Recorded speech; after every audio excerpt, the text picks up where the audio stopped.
Independent Senator David Pocock has alleged the federal government is considering proposals to allow AI companies to use Australian copyright material, despite the government previously saying copyright laws will not be watered down.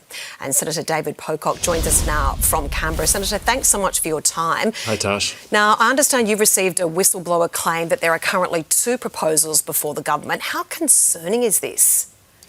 This is really concerning. We've heard the government over the last couple of years say that they have no plans to undermine the copyright of Australian artists, authors, journalists, any creative in the country. And yet we know that they are actually considering changes. 2 competing proposals. One, to have this sort of total blanket exception from copyright rules in exchange for these AI companies paying into a fund. And another one where there'll be some sort of extension to copyright. I just think this is not the sort of thing that should be done in secret. This should be done with copyright holders at the table, setting the terms and conditions for a fair agreement between AI companies that are relying on human creativity for their business model. And so you're alleging Australian content could be mined in exchange for hundreds of billions of dollars in investment. And you're also concerned, as you just mentioned there, the alleged secrecy surrounding all of this. When I raised this in the Senate, the minister accused me of being reckless. He went on a personal attack, but didn't actually refute the claim, wouldn't rule it out. And I'm really concerned that this is happening in secret.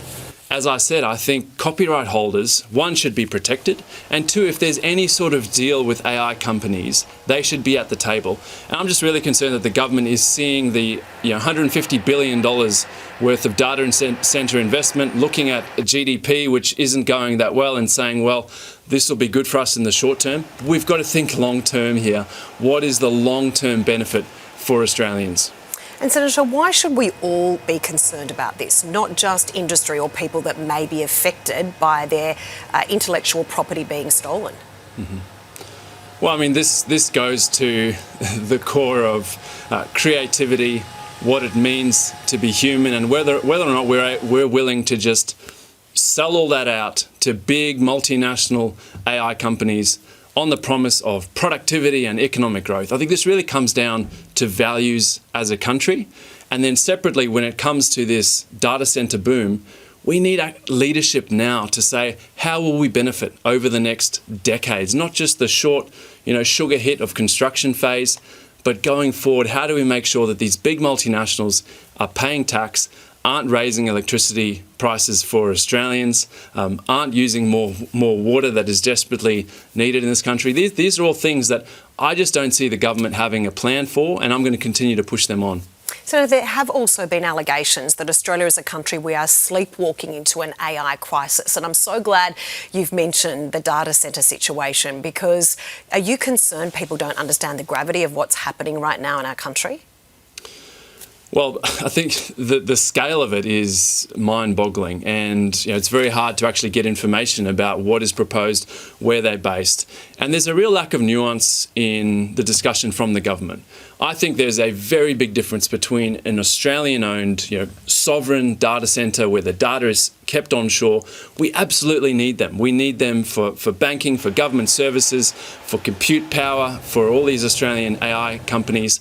That's a very different thing to big multinationals that view Australia as a place that has land, that has electricity, that has water, and potentially has some pretty sweet treatment when it comes to tax. But we're not thinking about the impact on communities, the social licence, the long-term benefit.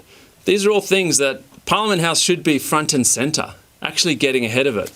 Instead, we're told by the government, well, we just have to cash in on this boom. If we don't, it'll go elsewhere.